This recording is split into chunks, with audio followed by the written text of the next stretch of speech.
बिस्मिल्लाहिर्रहमानिर्रहीम अस्सलाम वालेकुम। मैं रज़ी हसन एक और वीडियो के साथ।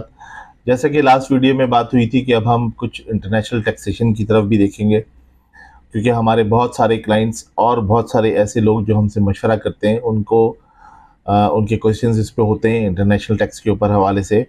एक जो चीज़ आजकल सुनने में भी आ रही थी कि वो लोगों का कंसर्न भी था इसके ऊपर, वो डबल टैक्सेशन से रिलेटेड है। डबल टैक्सेशन के अंदर डबल टैक्सेशन ट्रीटीज़ जो हमारी हैं और जो डबल टैक्सेशन अवॉइडेंस एग्रीमेंट्स हैं, उनको समझना बड़ा ज़रूरी है कि ये क्या होते हैं और इनसे क्या बेनिफिट होता है और ये इनकी जुरिसडिक्शन किस कंट्री की होती है और क्या सही इसके ऊपर डिसीजन है, क्योंकि इसमें कॉन्फ्लिक्टिंग डिसीजंस हैं। हमारे जो अपीलेट ट्रिब्यूनल्स के हैं उनमें कॉन्फ्लिक्टिंग डिसीजन है। थोड़ा सा बोरिंग सब्जेक्ट है, लेकिन मैं कोशिश करूँगा कि इसको आसान तरीन अल्फाज में आपको उसे एक्सप्लेन करूँ। कुछ जगहों पे मैं उनको रेफ़र भी करूँगा चीज़ों को, ताकि ऑथेंटिक भी रहे बात और बात आसानी से समझ में भी आ सके।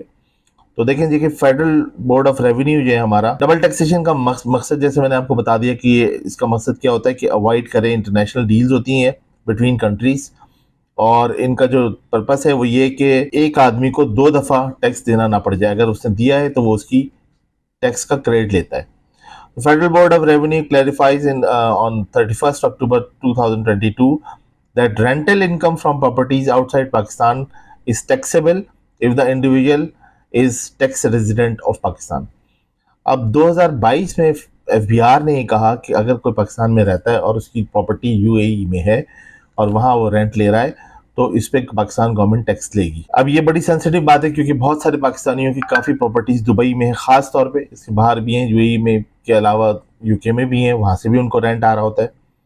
अब ये एक स्टेटमेंट आई और उसके बाद फिर इसमें प्रॉब्लम ये हुआ कि जो हमारा अपीलेट ट्रिब्यूनल है उसके अंदर 2 मुख्तलिफ कॉन्फ्लिक्टिंग डिसीजन आए हुए हैं। एटीआईआर लाहौर जो है उसने ये डिसीजन दिया कि ruled that only the source state has the taxing rights, interpreting may be taxed as exclusive.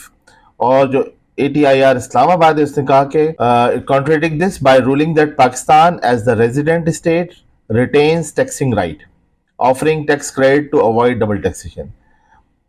और उसके बाद अब अक्टूबर 2024 में 23 अक्टूबर 2024 को फिर एक ATIR का जो डिसीजन आया और उसमें उन्होंने ये कहा, recent ATI ruling dated 23rd October 2024 state that UAE rental income cannot be taxed in Pakistan if it is covered by Article 6 of Pakistan UAE tax treaty, जो हमारे, वो मैं आपको एक्सप्लेन करता हूँ कि आर्टिकल 6 क्या होता है।